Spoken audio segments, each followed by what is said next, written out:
අයිබෝන් සුබෝදෑසනක් වේවා කියලා ප්‍රාර්ථනා කරනවා. සැප්තැම්බර් මාසේ 25 වන සෙනසුරාදාවේ අප මෙලෙස මුණ ගැසෙන්නේ. සතියන්තයේ වත් සතියේ දින වත් සෑම දිනකම සිදුවන දෑ පිළිබඳව සිදු වූ දෑ පිළිබඳව ඊළඟට එහි ප්‍රතිඵල සිදු වන්නට නියමිත ඇතැම් දෑ පිළිබඳව අප අවධානය යොමු කරනවා. මේ රට ජාතික පුවත්පත් ඇසුරින්. ඒ අනුව අද දවසේත් අප සූදානම් අදට සහ හෙට දවසට අදාළ කියන්නේ සතියන්ත පුවත්පත්ද සමගින් අවධානය මේ යම් කාරණා වෙත යොමු කරන්නට. ඒ අනුව අද දිවයින පුවත්පත බලද්දී ප්‍රධාන සිරස්තලයේ දකින්නට ලැබෙනවා සහල් සීනි ගෑස් කිරිපිටි මිල වැඩි කරනවාද තීන්දුව සදුදා වරායේ හිරවුන ආහාර කන්ටේනර් නිදහස් කරන්නයි අගමැතිගෙන් උපදෙස්. ඊයේ සූම් තාක්ෂණයේ ඔසේ ජීවන වියදම් කමිටුව රැස් වුණා. අග්‍රාමාත්‍යවරයාගේ ප්‍රධානත්වයෙන් මුදල් අමාත්‍යවරයාත් මේ සාකච්ඡාවට එකතු වුණා. මෙහිදී ගත්තු තීන්දුව තීරණ පිළිබඳව එම නැත්නම් ලබා දුන් නිර්දේශ පිළිබඳව අද අපට කතා කරන්නට පුළුවන්කම තිබෙනවා.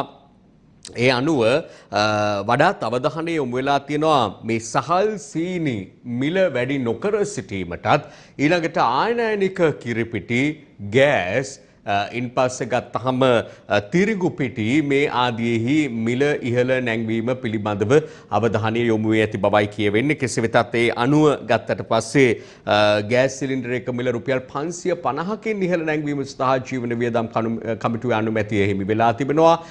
ආනයනික කිරිපිටි කිලෝ එකක් රුපියල් 200කින් වැඩි කිරීම සඳහා තිරිඟු පිටි රුපියල් 10කින් කිලෝ එක වැඩි කිරීම සඳහා සිමෙන්ති කොට්ටයක මිල කිලෝ 50 කොට්ටයක මිල රුපියල් 50කින් වැඩි කිරීම සඳහා ජීවන වියදම් කමිටුවේ අනුමැතිය හිමි වෙනවා.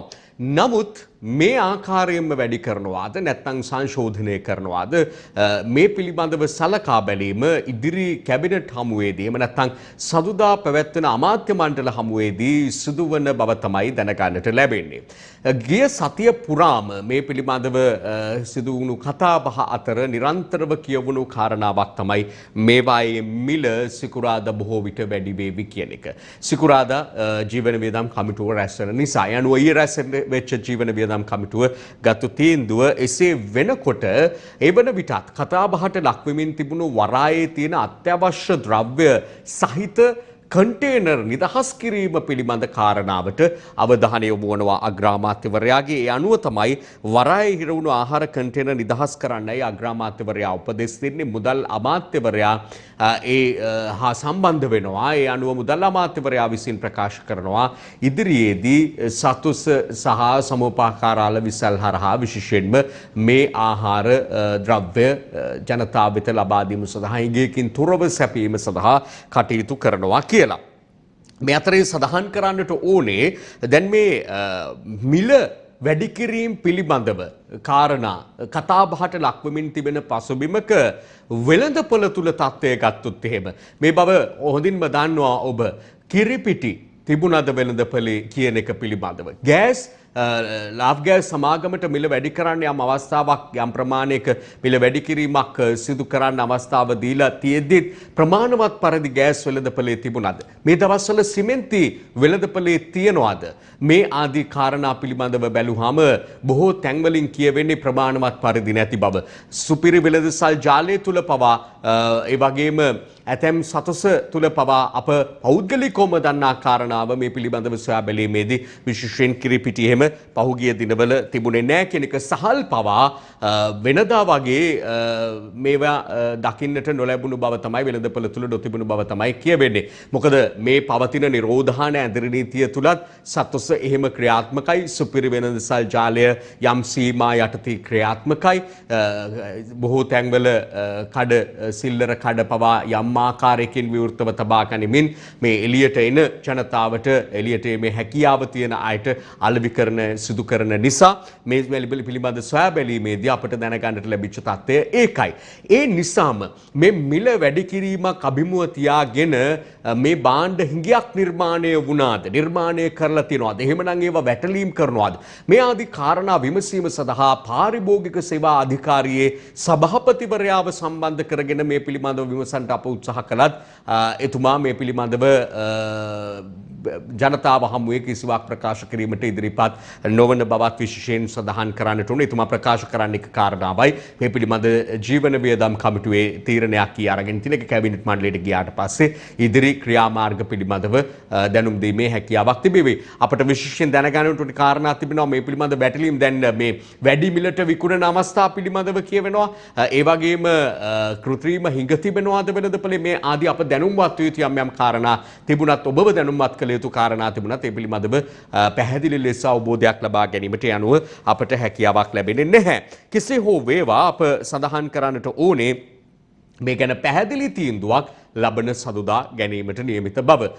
මේ ඉතාමත්ම අත්‍යවශ්‍යයෙන්ම අවශ්‍ය වන දේවල් නිසා තමයි අප මුල් පුවත විදිහට අරගෙන සෑහෙන වෙලාවක් මේ කාරණා පිළිබඳව අවධානය යොමු කළේ. ඒ අතරේ මේ සාකච්ඡාවට සහභාගී වෙච්ච වෙළඳ අමාත්‍ය බන්දුල ගුණවර්ධන මහතා අග්‍රාමාත්‍යවරයාගෙන් ඉල්ලා සිටිනවා තමන් පිළිබඳව පාරිභෝගික සේවා අධිකාරියේ විධායක අධ්‍යක්ෂවරයා විදිහට කටයුතු කරලා ඉවත් වෙච්ච තුෂාන් ගුණවර්ධන මහතා කර තිබෙන චෝදනා පිළිබඳව ඉතාම ඉක්මනින් විභාග කරන ලෙස ඉල්ලා සිටින බවත් අග්‍රාමාත්‍යවරයාගෙන් ඉල්ලලා තියෙනවා වෙළඳ අමාත්‍යාචාර්ය බන්දුල ගුණවර්ධන මහතා.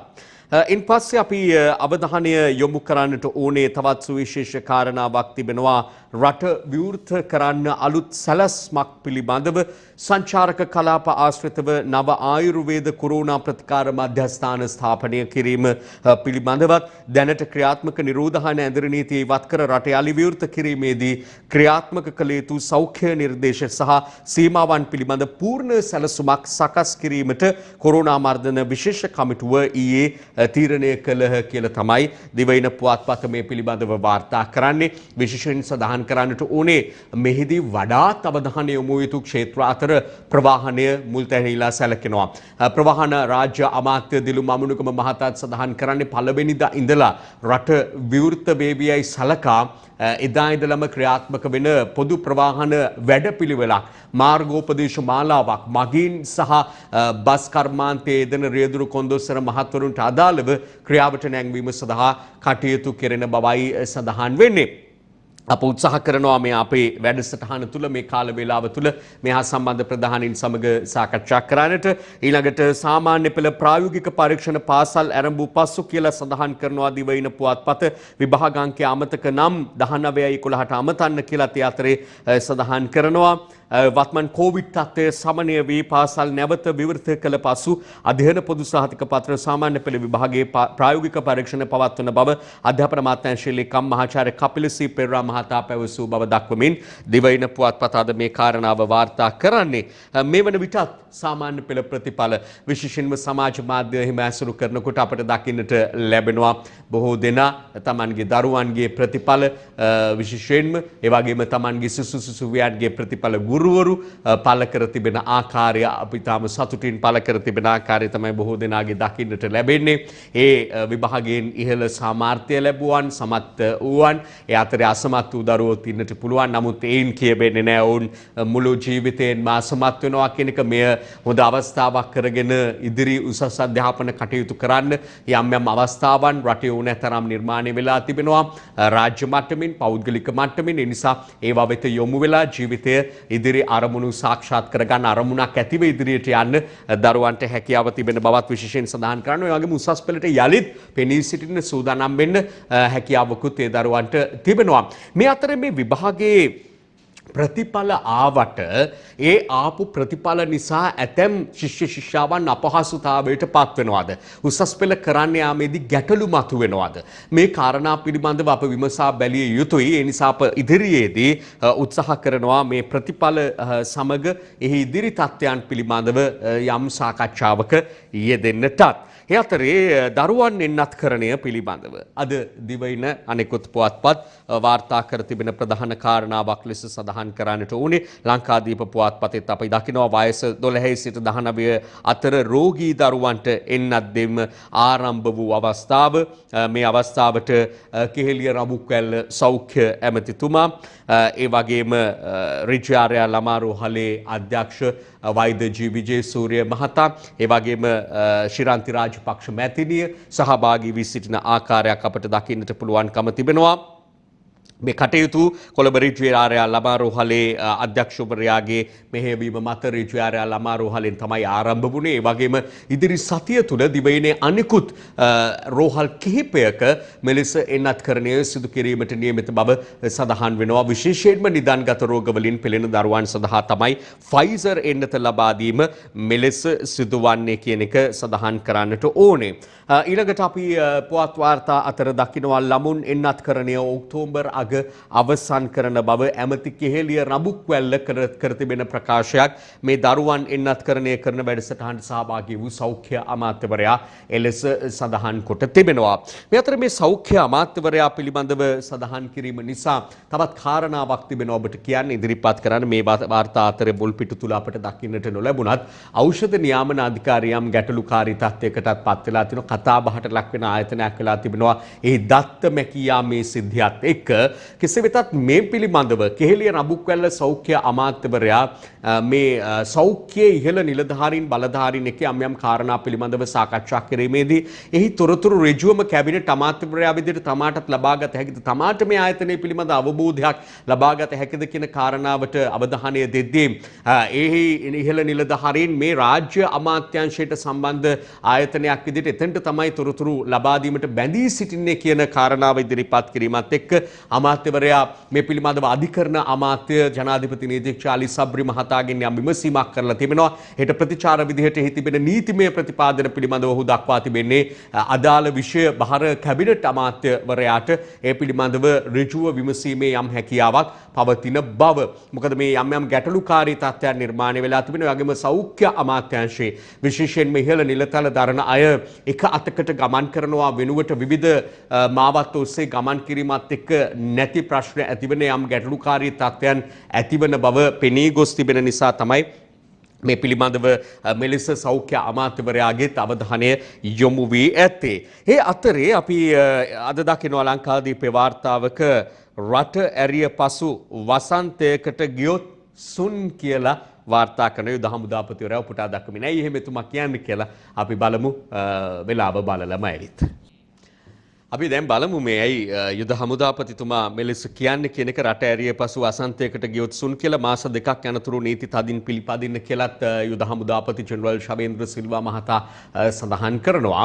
අපිට මතක් කර දෙනවා එතුමා පසුගිය සිංහල හින්දු අලුත් අවුරුද්ද සමරන්නට වසන්ත කාලේ සමරන්න ගිහිලා වසංගතයට යලි අතවනපු අවස්ථාව පිළිබඳව සිහිපත් කර දෙමින් තමයි මේ COVID-19 වැළැක්වීමේ ජාතික ක්‍රියාන්විත මධ්‍යස්ථානයේ ප්‍රධානියා විදිහට යුද හමුදා ජෙනරල් ශවේන්ද්‍ර සිල්වා මේ කාරණාව අවධාරණය කරන්නේ. නිසා රට යලි විවෘත කිරීමෙනුත් මාස දෙකක් පමණ යනතුරු නීති රීති දැඩිව ක්‍රියාත්මක කිරීමට සිදුවන බවත් මොන නීති රීතිය ක්‍රියාත්මක කළත් ඒවා ක්‍රියාත්මක කරන්න කෙතරම් නිලධාරීන් කටයුතු කළත් නොකළත් ජනතාවගේ අතේ තිබෙන ස්වයං විනය පාලනය පිළිබඳව විශේෂයෙන් අවධාරණය කරමින් තමයි අපත් මේ කාරණාව ඔබ හමුවේ ඉදිරිපත් කරන්නේ. මොකද එහෙම නොවුනොත් අප යන්නේන හැමතැනම අප ගැවසෙන හැමතැනම අප කරන සෑම කටයුත්තක් ළඟම පාසාම අපට මේ ආරක්ෂකාංශ නිලධාරීන් සෞඛ්‍යාංශය අය රැකවල්ලාගෙන ඉන්නේ නැහැ අප කරන කියන දේවල් බලන්න. ඒ නිසාම තමයි අපට ස්වයං පාලනයක් විනයක් ඉතාමත්ම වැදගත් වෙන්නේ. යලිත් එවැනි තත්ත්වයකට යා නොදී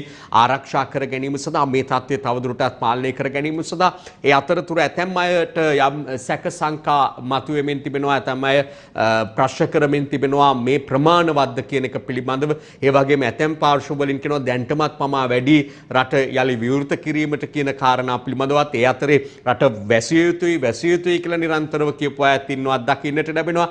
කෙසේ හෝ වේවා මේ සියල්ල හමුවේ යම් ආකාරයක අපට සහනයකුත් මේ අතර ලැබෙනවා.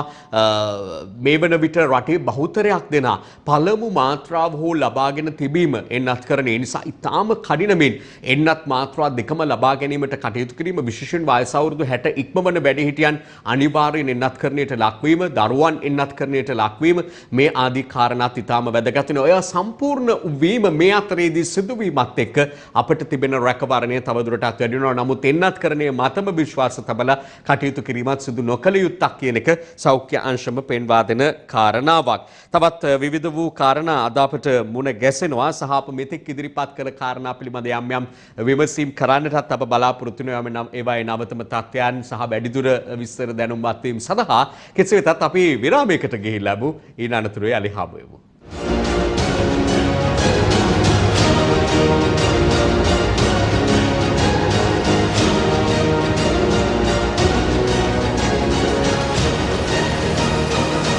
විරාමයට කලින් අවධානය යොමු කරමින් සිටියේ එන්නත් කරන වැඩපිළිවෙල පිළිබඳව විශේෂයෙන් එහිදී මේ එන්නත්කරණය එක්ක රට යලි විවෘත කිරීමේදී එයම් සහනදායී වැඩපිළිවෙල ඒ කියන්නේ සහනදායී තත්ත්වයක් වේවි කලින්ට වඩා අපට ආරක්ෂා වීමට හේතුවක් වේවි. නමුත් එන්නත්කරණයෙන් සියල්ල අපට බලාපොරොත්තු වෙන්න බෑ. අපි තවදුරටත් මාර්ගෝපදේශ පිළිපැදිය යුතු මේ කාරණා පිළිබඳව. හතර අපට මුණ ගැසුණා ප්‍රවෘත්ති විකාශය අඩංගු වෙච්ච මහාචාර්ය නීලිකා මලවිගේ මහත්මියගේ මේ පිළිබඳ යම් අදහස් දැක්වීමක්. ඊළඟට දැන් මේ වන විට තරුණ ප්‍රජාව දරුවන් එන්නත්කරණය ගැන අපි කතා කරා. පාසල් වයසේ දරුවන් තරුණ ප්‍රජාව එන්නත්කරණයේදී යම් ගැටලුකාරී තත්ත්වයන් උද්ගත වෙලා තිනවා. ඉදිරිපත් නොවීමේ තත්ත්වයන් තිබෙනවා.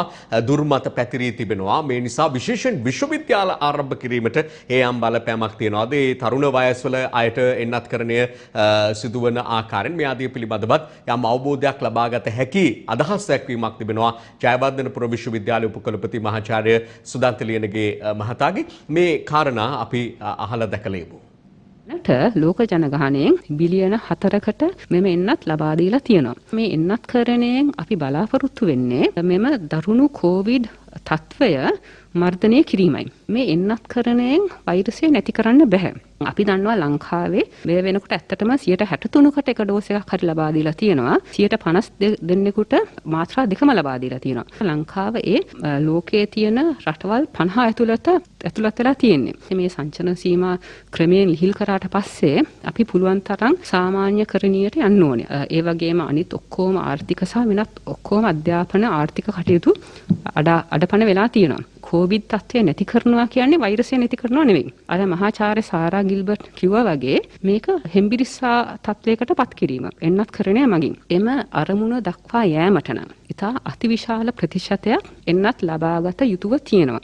හැමෝම එන්නත් ලබා ගැනීම ඉතාමත් වැදගත්. වසංගතය තුරන් කරන්න අපි අවුරුදු 2-3ක් යයි කියලා බලාපොරොත්තු වෙන්නේ ඉක්මනට හැමෝම වැක්සින් ගත්තොත්. අවුරුදු 18 සහ 34 කණ්ඩායම සමහර කොටස් මේකට යම්කිසි විරෝධයක් ප්‍රතිවිරෝධයක් දක්වන විවිධ හේතුන් මත මතක් කරන්න කැමති මේ එන්නත්කරණය නිසා ඔබව පමණක් නොවේ ආරක්ෂා වෙන්නේ. එන්නත්කරණය මගින් සමාජ ආරක්ෂණයකුත් ලැබෙනවා. ඒ නිසා තමයි අපි විශේෂයෙන්ම මේ තරුණ කණ්ඩායමෙන් ඉල්ලා සිටින්නේ ඔබට ලැබෙන ඉක්මනින්ම ලබාගත හැකි එන්නත්කරණයට ඔබ සහභාගී වෙන්න කියලා. අවම වශයෙන් අපිට දෙසැම්බර් මාසයේ වෙනකොට මේ විශ්වවිද්‍යාලය යථා තත්ත්වයට පත් කරන්න පුළුවන් වෙයි කියලා අපි විශ්වාස කරනවා.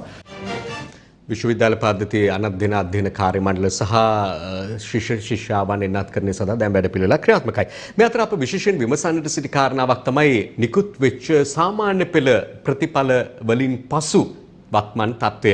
ඒ පිළිබඳව මතුවෙන යම් ගැටලු ඊළඟට ඉදිරි අනිකුත් විභාග මේ ආදී කාරණා අප අභිමුව තියේදී විභාග කොමසාරිස් ජෙනරාල් සනත් පූජිත මහතා දැන් දුරකථනයේ රැඳී සිටිනවා. අප සමග සාකච්ඡා කරන්නට ආයුබෝවන් සුබ උදෑසනක් ඔබතුමාට. ආයුබෝවන් සුබ උදෑසනක්. දැන් බොහෝ දරුවන්ගේ සාමාන්‍ය පෙළ ලියපු දරුවන්ගේ දෙමාපියන්ගේ බලාපොරොත්තු ඉෂ්ට වෙලා තිබෙනවා. කොමසාරිස් ජෙනරාල්තුමනි විභාග ප්‍රතිඵල නිකුත් වීමත් එක්ක කාලයක් බලාගෙන ඉන්නත් උනා. 2020 විභාගය අපට තියන්න පුළුවන් උනේ මේ වර්තමාන තත්ත්වයත් එක්ක 2021 දී සියල්ල මෙහෙම වෙද්දී මෙවර ප්‍රතිඵලය මේ සෞන්දර්ය ප්‍රායෝගික පරීක්ෂණයේ ප්‍රතිඵලය රහිතව ආපු මේ ප්‍රතිඵලය සම්පූර්ණ ප්‍රතිඵලයක් විදියට පිරිච්ච ප්‍රතිඵලයක් විදියට පිළිගන්න පුළුවන් කමක් තියෙනවා. ඒක තමයි පළවෙනිම කාරණාව. ඔව් අත් වශයෙන්ම ඔබ කවුරුත් දන්නවා 2021 මාර්තු 1 වෙනිදා සිට 10 වෙනිදා දක්වා මේ විභාගයේ පවත්වලා අපි ප්‍රතිඵල නිකුත් කිරීමක් කරනු ලැබුවා. විභාගයේ පෙනී සිටිය සම්පූර්ණයෙන්ම 6,22,000ක් පමණ. එයින් 1,70,000යි මේ අර ප්‍රායෝගික පරීක්ෂණ සහිත සෞන්දර්ය විෂයන් සඳහා පෙනී සිටි ශිෂ්‍යයන් ඉන්නේ.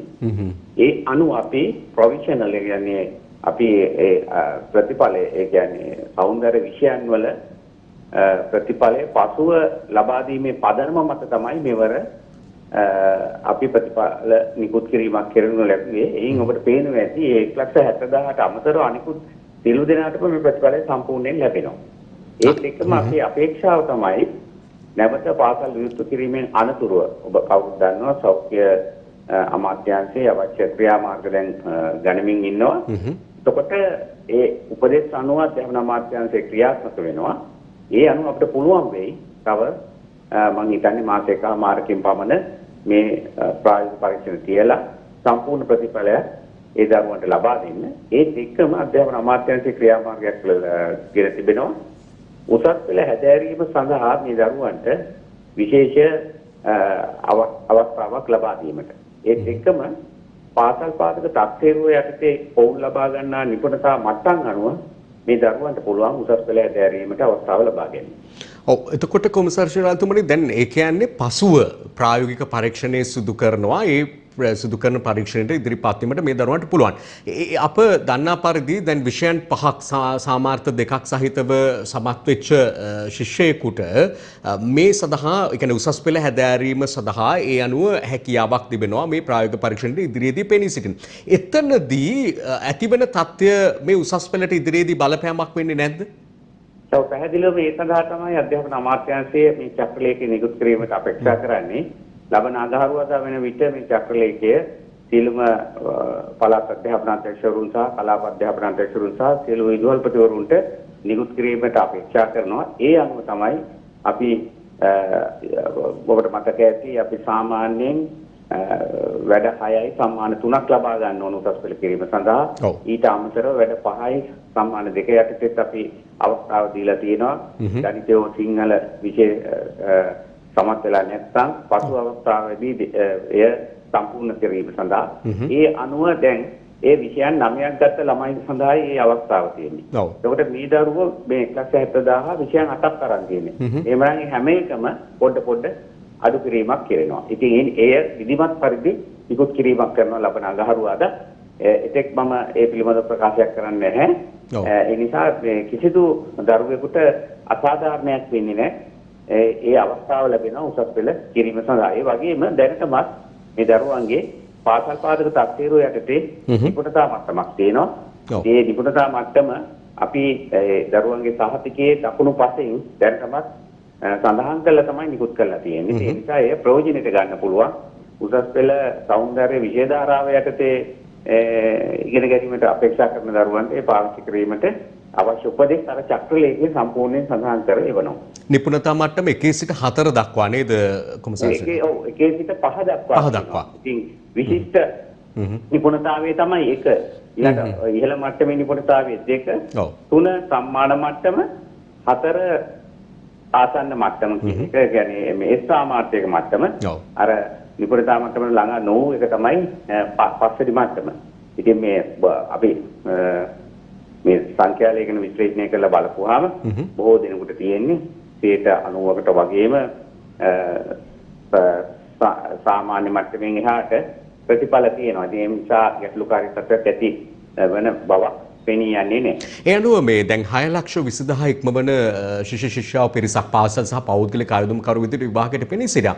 උසස් පෙළ හදාරන්න වරම් හිමි කරගෙන තියෙන සංඛ්‍යාව කොපමණද කියන එක කියන්න පුළුවන්ද ඔබතුමා? ඇත්තටම මෙවර 75%කට ප්‍රමාණයක් උසස් පෙළ වරම් ලබා ගැනීමට අවකාශ ලබාගෙන තියෙනවා. එයත් මම සඳහන් කරන්නේ අර පැරණි තත්ත්වයේ යටතේ 5යි 3 6යි 3 යන ආදී වශයෙන් 5යි 2 වශයෙන් අපි 4යි 2ක් කියන එක ගැන පිළිබඳව චක්‍රලේඛය නිකුත් කරන්න ප්‍රථම ක්‍රියාමාර්ග ගත්තේ නෑ. ඒ නිසා ගිය වරට වඩා ගිය වර 73ක් විතර තමයි තිබුණේ ලංකාව පුරා මේ උසස් පෙළ හැදෑරීම සඳහා තිබුණ ප්‍රතිශතය මේ 75 දක්වා වර්ධනය වෙලා තියෙනවා. අපට පේනවා ඇති කුමන විදිහේ අභියෝග තිබුණත් වර්තමානයේ රට තුල තියෙනවා මේ අධ්‍යාපනයේ කෙරෙහි හැම කෙනාගේම උනන්දුවක්. ඒ දරුවනුත් බරපතල ලෙස මේ විභාග සඳහා ඊළඟට අධ්‍යාපනයේ සඳහා උනන්දු වෙනවා.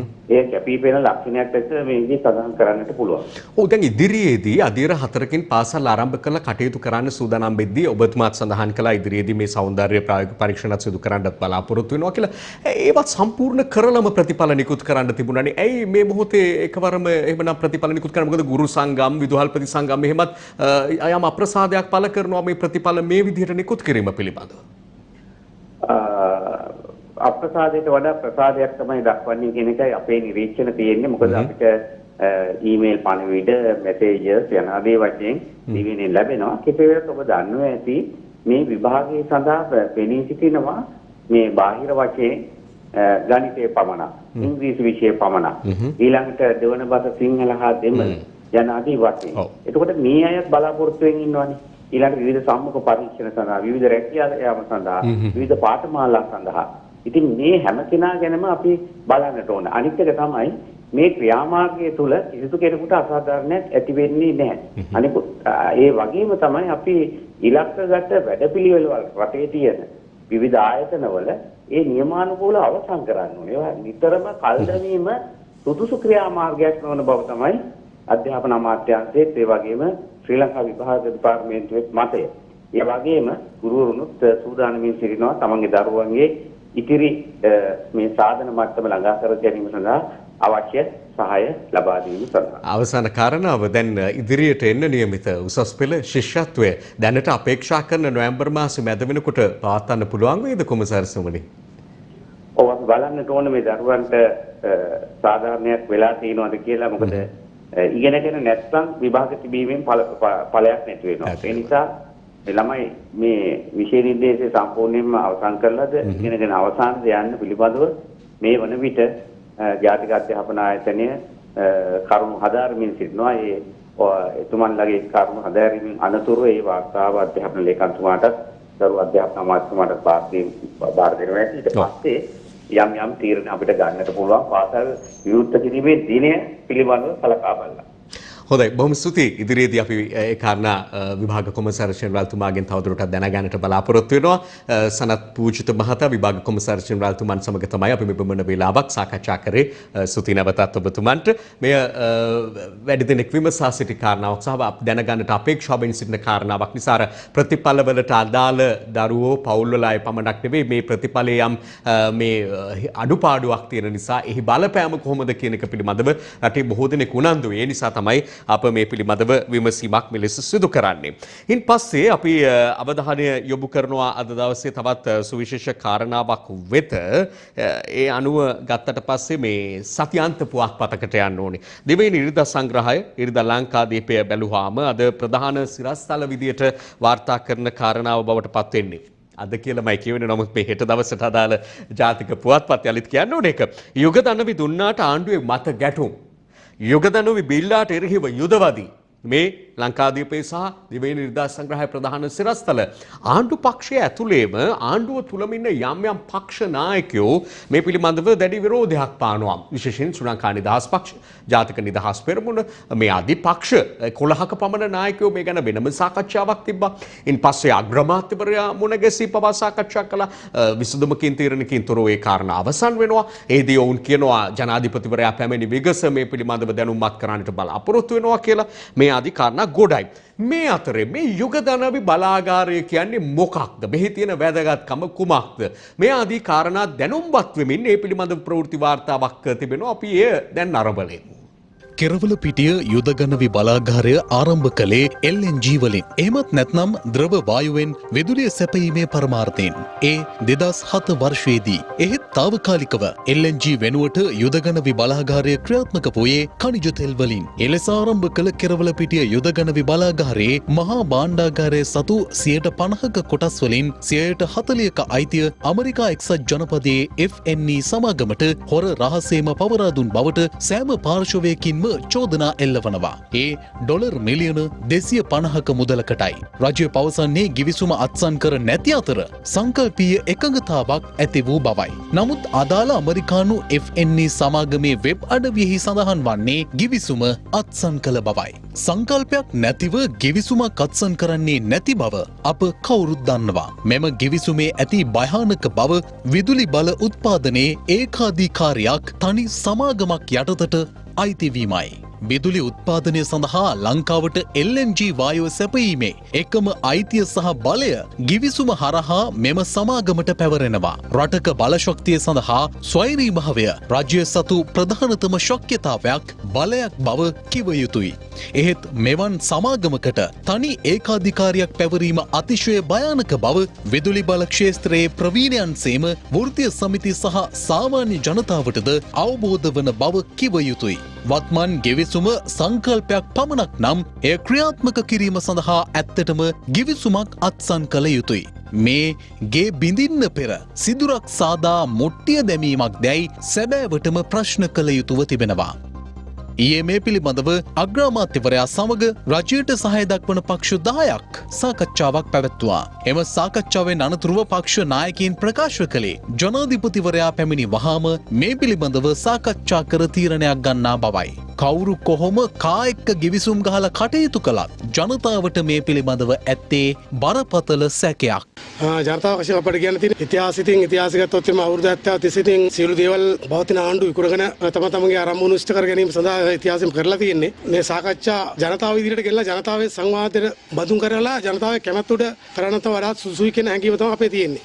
ඇත්තටම මේ රටේ අනාගතය බාරගන්න ඉන්න පුරවැසියෙක් විදියට තමයි මම මේක කතා කරන්නේ. දැන් මේ රටේ ඉන්නවා අති විශාල වශයෙන් උගතුන් බුද්ධිමතුන්. එතකොට ඔවුන්ගේ අදහස් උදහස් විමසලා තමයි මේ වගේ ජාතික දේපලක් වෙන රටකට ගිවිසුම් ගතව ලබා දෙනවා නම් සිදු කරන්න ඕනේ. මොකද අපිට අන්තිමේදී ඉතුරු වෙන්නේ රටක්වත් නැති වේ ශ්‍රී ලංකාව කියලා අනාගතේ හොඳට තිබ්බා. දිගින් දිගට මොහොම එනකොට රටේ තියෙන සම්පත් තවත් රටකට දෙනවා කියන්නේ අපේ රට අනාගතේ මොන වගේ තත්ත්වයක් උදා වෙයිද දන්නේ නැහැ. මම නම් හිතන විදිහට මේක මහා පාවාදීමක් මේ කරන්නේ. මේ රජයේ එක වෙලාවක එක කාරණාවක් පැහැදිලි කරනවා, තව වෙලාවකට තව දෙයක් කියනවා. ඉතින් මෙහෙම ගත්තාම අපිට විනිවිද භාවයක් නැහැ මේ රජයේ කටයුතු වලදී. සාමාන්‍යයෙන් අපේ රටක දේශීය සම්පතක් ඕනෑම දෙනෙකුට බදු දෙන එක ගැටලුවක් නෙමෙයි. මේක යම් ක්‍රමවේදයකට කරා නම්. නමුත් මේක හොර රහසේ ඒව ගැන කිසිදු දැනුවත් කිරීමක් නැහැ. ඉතින් මේ කරන වැඩේ නම් මම හිතන්නේ ලංකාවට කොහෙත්ම වාසිදායක වෙන්න පුළුවන් ගිවිසුමක් නෙවෙයි කියන එක තමයි මගේ පෞද්ගලික අදහස.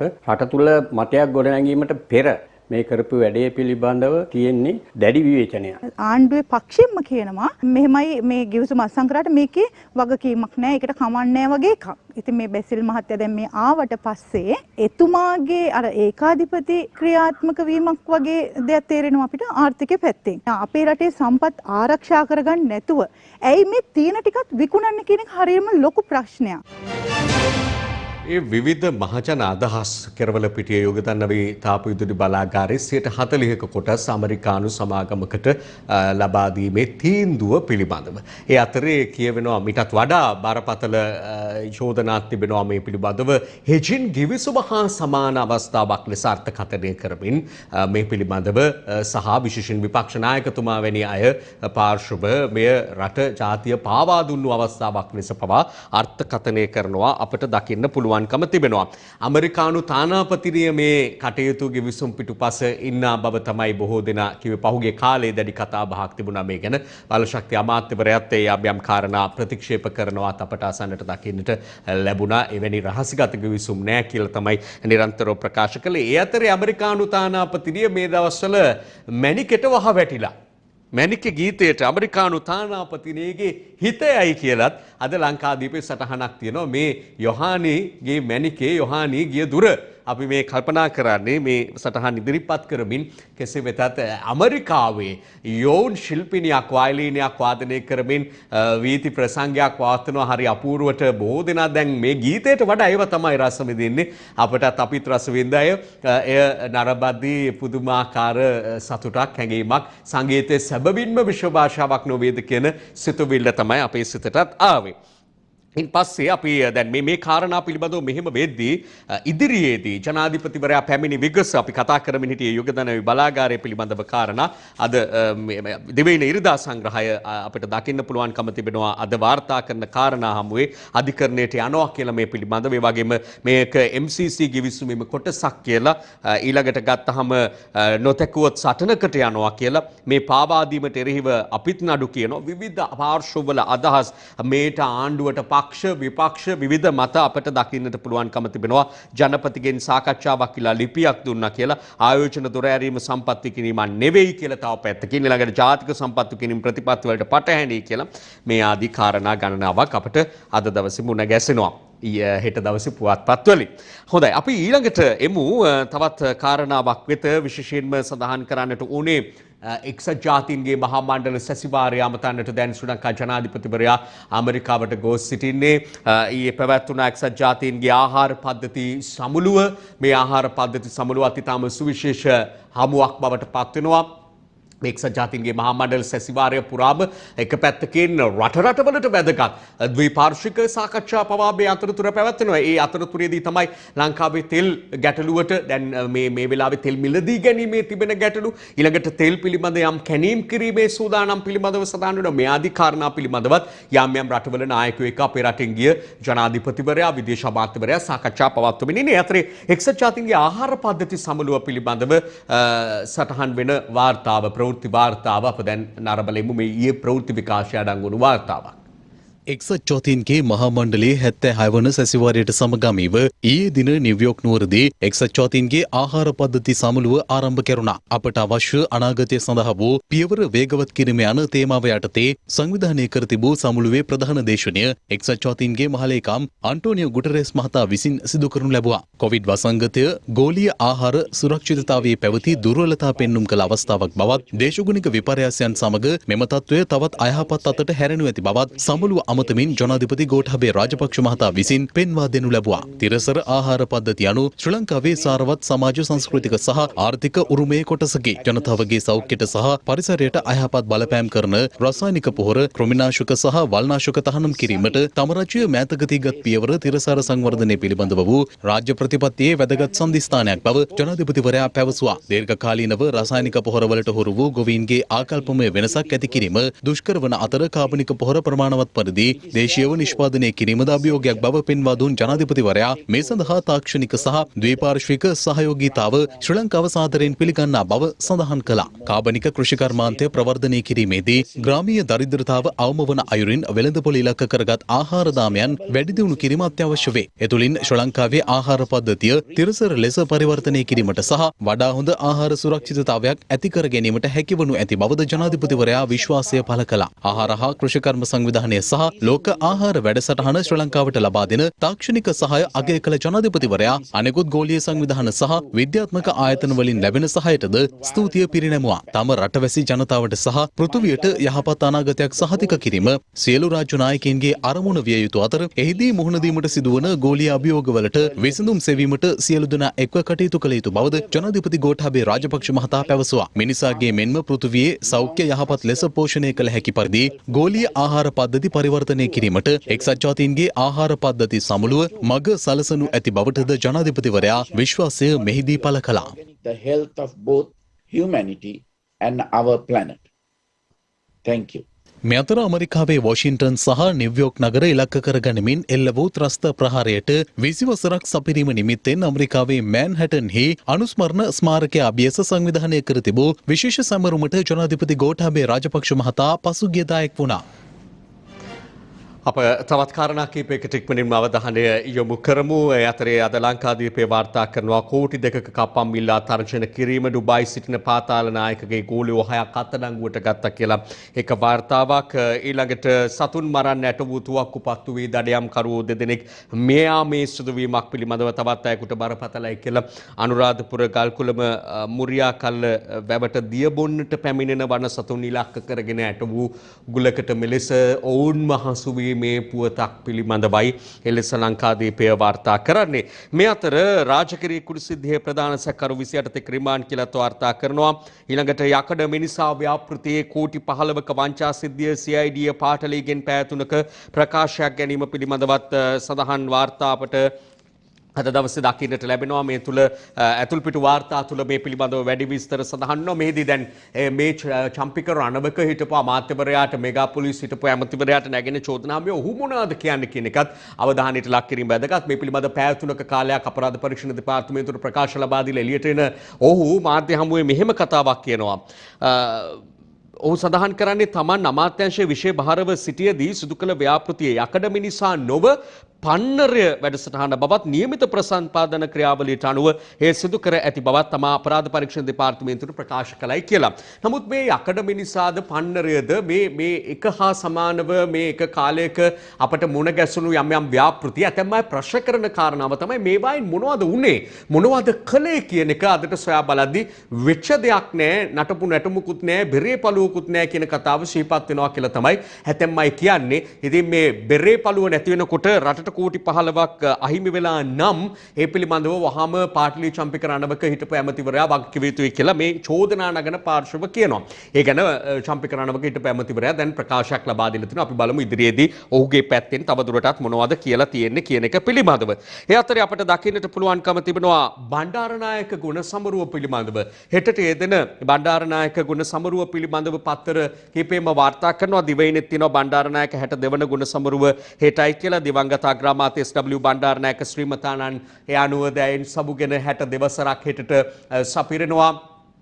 පංච මහා බලවේගයේ පහන් සිලුව නිවී ගිහින් 62 වසරක් සපිරෙනකොට විශේෂයෙන්ම එතුමා හඳුන්වා දීපු ඒ සංඝ වෙද ගුරු ගොවි කම්කරු පංච මහා බලවේගයේ විශේෂයෙන්ම මේ රටේ ගොවි ජනපද තුල ඒ සඳහා නම්දරු ප්‍රදේශ තුල ජීවත් වන විශේෂයෙන් සංඝයා වහන්සේලා ගොවි ජනතාව ඇතැම් කරුණු හමුවේ දැන් විරෝධතා දක්වන්න පාරට බහින්න වෙන තත්ත්වයට උදා වෙලා තිබෙනවා. එවැනි අවස්ථාවක් පසුගිය කාලේ සාකච්ඡාවට මාතෘකාවට බඳුනු ඒ තමයි පොළොන්නරුව පරාක්‍රම සමුද්‍රයේ වැව්බැම මත ඇවිදින මන්තිරුවක් නිර්මාණය කිරීම. ඉන් පස්සේ විවිධ මන්තිරු නිර්මාණය කිරීම తాවකාලිකව අත්හැර දමන්නටත් රාජ්‍ය සංවර්ධන වැඩපිළිවෙල තුළ රාජ්‍යයට සිදු වුණා. මේ කතාව තවම නිම නැහැ. නිමි නෑ. ඒ පිළිබඳව තවදුරටත් විවිධ මාධ්‍ය හමු පවත්වමින් දැනුම්පත් කිරීම මහා සංඝයා වහන්සේලාම සිදු කරනවා. මේ තවත් එක් අවස්ථාවක් අපේ ප්‍රවෘත්ති විකාශයේ වාර්තා වුණු අඩංගු වුණු තවත් සටහනක්. ප්‍රෞಢ ඉතිහාසයක් ඇති පොළොන්නරු දිස්ත්‍රික්කයේ ලෝක උරුමයකට සමාන උරුමකම් කියන මහා පරාක්‍රම සමුද්‍රයට එතෙක් මෙතෙක් පහළ වුණ රාජ්‍ය නායකයෝ නරපතියෝ අත නොතිබා වර්තමානයේ ඒ වෙනුවෙන් වැවට හානියක් ඇතිකොට විවිධ බලාපොරොත්තු ඇතිව සිදු කිරීමට බලාපොරොත්තු වෙන මේ මන්තිරු ඉදිකිරීම වහා නවත්වනු. එසේ නොකළහොත් ඔබ මොන අභියෝග සමග පෙරට ආවත් ජීවිතයේ පරදුවට තබා යම් දවසක මෙහි වැඩ කටයුතු ආරම්භ කරන්නේ නම් එදාට මේ සියලුම මහා සංඝරත්නය වෙනුවෙන් එවැගේම සමස්ත ගොවි ජනතාව වෙනුවෙන් අනිවාර්යයෙන්ම වැවට පැන ජීවිතේ තොර කර ගනිමින් සමස්ත පොළොන්නරු දිස්ත්‍රික්කයේ පරාක්‍රම සමුද්‍රයේ ආරක්ෂා කර ගැනීමට කටයුතු කරනවා මා ප්‍රකාශ කරමින් නිහඬ වෙනවා.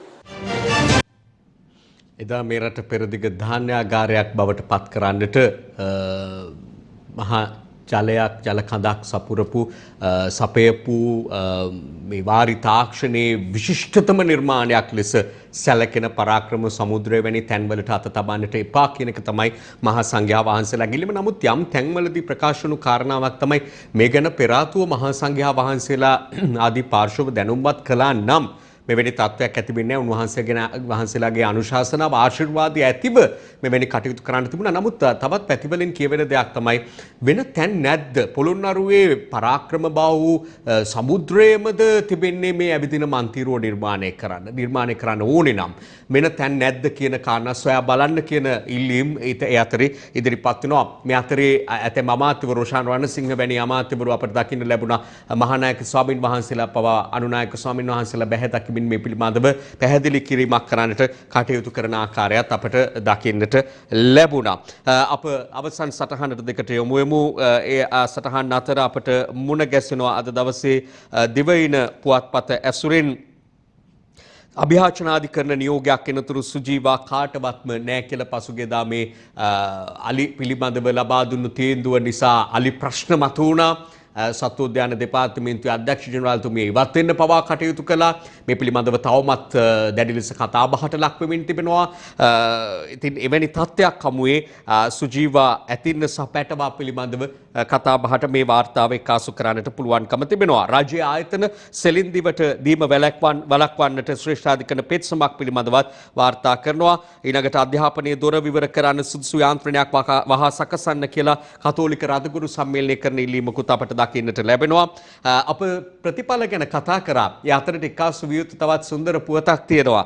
මුස්ලිම් සිසුවියට බුද්ධාගම සිංහල ඇතුළු විෂයන් 9ට ඒ සාමාර්ථ ලැබීමේ සුන්දර අවස්ථාවක් තමයි අපට දකින්නට ලැබෙන්නේ. අප අද ඇතැම් ජාතික විරුවන් ලෙස සලකන විරුවන් පිළිබඳව සිහිපත් වද්දීත් මේ සිංහලද දෙමළද මුස්ලිම්ද මොන ජාතියද මොන ආගමේද නොතකා තමයි මේ අපේ රට මගේ රට විදියට සලකලා මේ රට ස්වාධීන රටක් විදියට තබාගෙන යන්නට ඔවුන් දිවි හිමියෙන් අපකැප වුණේ. එවැනි පරම්පරාවල දරුවෝ එවැනි පරම්පරාවලම නොවුනත් ඒ අයට සමානකම් කියන දරුවෝ විවිධ භාෂාවන් ඉගෙනගෙන ජාතීන් අතර සංහිඳියාව සමගිය ගොඩනංවන්නට තම දායකත්වය අදටත් දෙන දරුවෝ මේ රටේ බිහිවීම ඉඳීමත් ඉතාම සුන්දරයි කියලායි අපි කියන්නේ. අවසාන පුවත කොරෝනා තුන්වැනි රැල්ලේ අවසානය පෙනෙන මානයට ඇවිත් වෛද්‍ය අන්වර් හම්දානි උපුටා දක්වමින් වාර්තා කරන්නේ ලංකාදීපය රට විවෘත කිරීම සඳහා හඳුන්වා දීමට බලාපොරොත්තු වන සෞඛ්‍ය මාර්ගෝපදේශ සකස් කරමින් පවතින බවත් හෙතෙම සඳහන් කළ බව කියමින් ලංකාදීපය මෙහෙම සඳහන් කරනවා.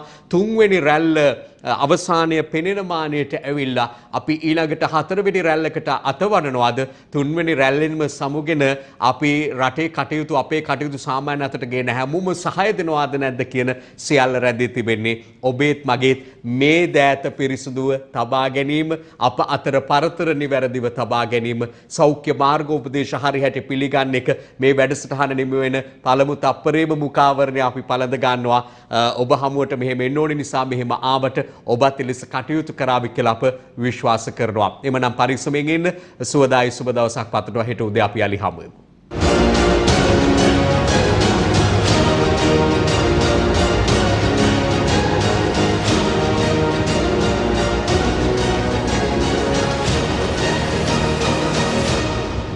දිනපතා අලුත් වීඩියෝ සහ ප්‍රවෘත්ති නැරඹීමට ඉහත බටන් එක ක්ලික් කර සියත TV සබ්ස්ක්‍රයිබ් කරන්න.